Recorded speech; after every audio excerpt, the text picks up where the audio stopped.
Brave Irene by William Stagg.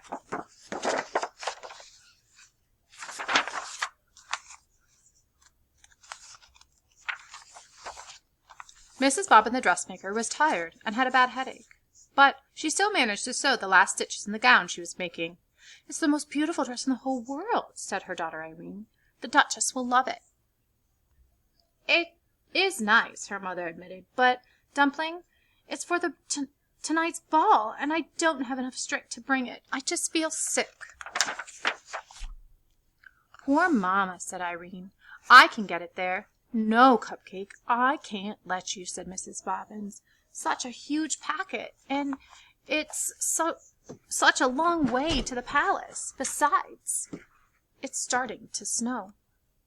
"But I love snow," Irene insisted. She coaxed her mother into bed, covered her with 2 quilts, and added a blanket for her feet. Then she fixed her some tea with lemon and honey, and put more wood in the stove. With great care, Irene took a splendid gown down from the dummy and packed it in a big box with plenty of tissue paper. "Dress warmly, Pudding," her mother called in a weak voice, "and don't forget to button up. It's cold out there and windy." Irene put on her fleece-lined boots, her red hat and muffler, her heavy coat, and her mittens. She kissed her mother's hot forehead 6 times, then once again, made sure she was tucked in snugly, slipped out with the big box, shutting the door firmly behind her. It was really cold outside, very cold. The wind whirled the falling snowflakes about, this way, that way, and into Irene's squinting face. She set out up the hill path to Farmer Bennett's sheep pasture. By the time she got there, the snow was up to her ankles and the wind was worse. It hurried her along and made her stumble. Irene resented this. The box was problem enough. "Easy does it," she cautioned the wind, leaning back hard against it. By the middle of the pasture, the flakes were falling thicker. Now the wind drove Irene along so rudely she had to hop, skip, and go helter-skeltering over the nubbly ground. Cold snow sifted into her boots and chilled her feet. She pushed out her lip and hurried on. This was an important errand. When she reached Apple Road, the wind decided to put on a show. It ripped branches from trees and flung them about and swept up and scattered the falling snow. Got in front of Irene to keep her from moving ahead. Irene turned around and pressed on backwards. "Go home!" the wind squalled. "Irene, go home!" "I will do no such thing," she snapped. "No such thing, you wicked wind!"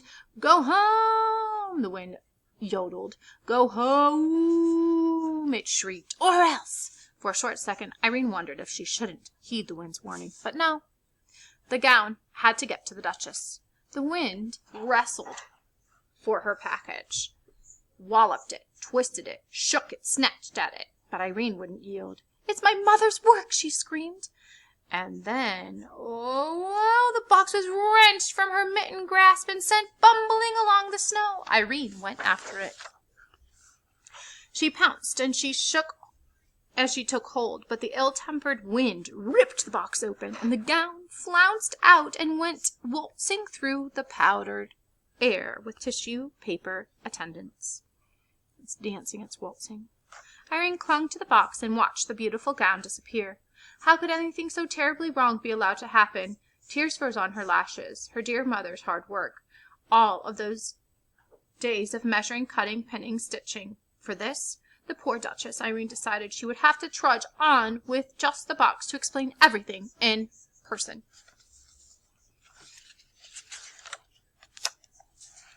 She went shuffling through the snow. Would her mother understand, she wondered, that it was the wind's fault and not hers? Would the Duchess be angry? The wind was howling like a wild animal. Suddenly, Irene stepped into a hole and fell over and twisted her ankle. She blamed it on the wind. "Keep quiet," she scolded. "You've done enough damage already. You spoiled everything, everything!" The wind swallowed her words. She sat in the snow in great pain, afraid she wouldn't be able to go on. But she managed to get to her feet and start moving. It hurt. Home, where she longed to be, where she and her mother could be warm together was far behind. It's got to be closer to get to the palace, she thought. But where any place was in all the snow, she could not be sure. She plowed on, dragging furrows with her sore feet. The short winter days were almost done. Am I still going the right way? She wondered. There was no one around to advise her. Whoever else there was in the snow-covered world was far, far away, and safe indoors. Even the animals in their burrows. She went plodding on. Soon night took over. She knew it was dark, and the muffled snow was still falling. She could feel it, and she was cold and alone in the middle of nowhere. Irene was lost. She had to keep moving. She was hoping she would come to any house at all, and be taken in. She badly needed to be in someone's arms. The snow was above her knees now. She shoveled her way through it, clutching the empty box. She was asking how long a little person could keep up this struggle, and she realized it was getting lighter. There was a soft glow coming from somewhere below her. She waded through the glow and soon was gazing down a long slope at a brightly lit mansion. It had to be the palace. Irene pushed forward with all her strength, and slosh, thump, she plunged downward and was buried. She had fallen off a little cliff. Only her hat and the box in her hand stuck out from above the snow. Even if she could call for help, no one would hear her. Her body shook, her teeth chattered. Why not freeze to death, she thought, and let all these troubles end? Why not? She was already buried.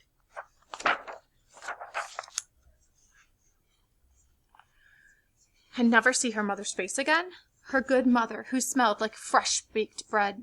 In an explosion of fury, she flung her body about to free herself, and finally was able to climb up on her knees and look around.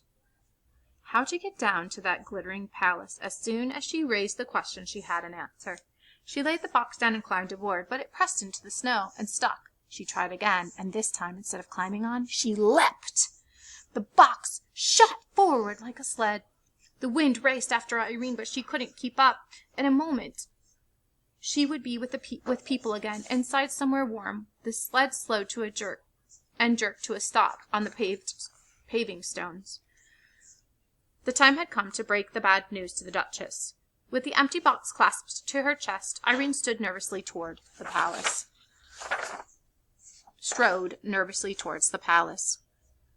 But then her feet stopped moving, and her mouth fell open.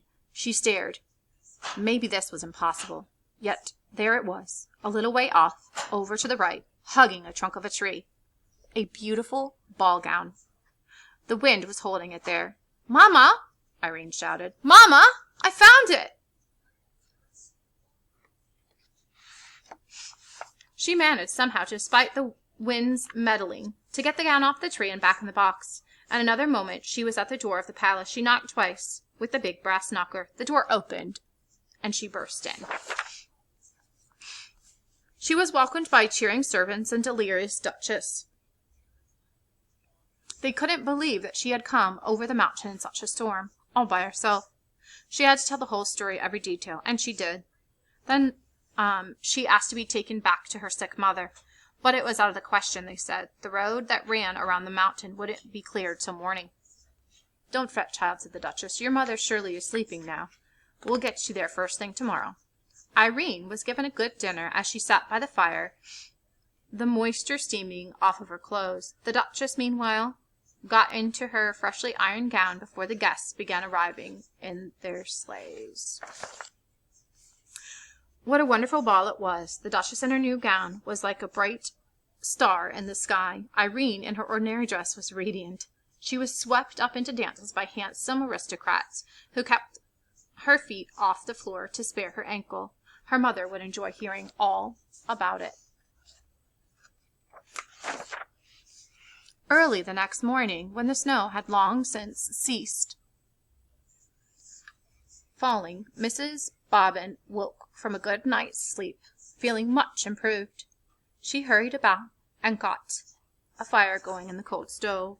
Then she went to look in on Irene, but Irene's bed was empty. She ran to the window and gazed in the white landscape. No one was out there. Snow powder fell from a branch on a tree. "Where is my child?" Mrs. Bobbin cried. She whipped on her coat to go out and find her. When she pulled the door open, a wall of drift faced her, but peering over it, she could see a horse-drawn sleigh hastening up the path. And seated in the sleigh between two large footmen was Irene herself, asleep but smiling. Would you like to hear the rest? Well, there was a bearded doctor in the back of the sleigh, and the Duchess had sent Irene's mother a ginger cake with white icing, and some oranges and pineapple, and spice candy of many flavors, along with a note saying how much she cherished her gown, and what a brave and loving person Irene was, which of course Mrs. Bobbin knew better than the Duchess.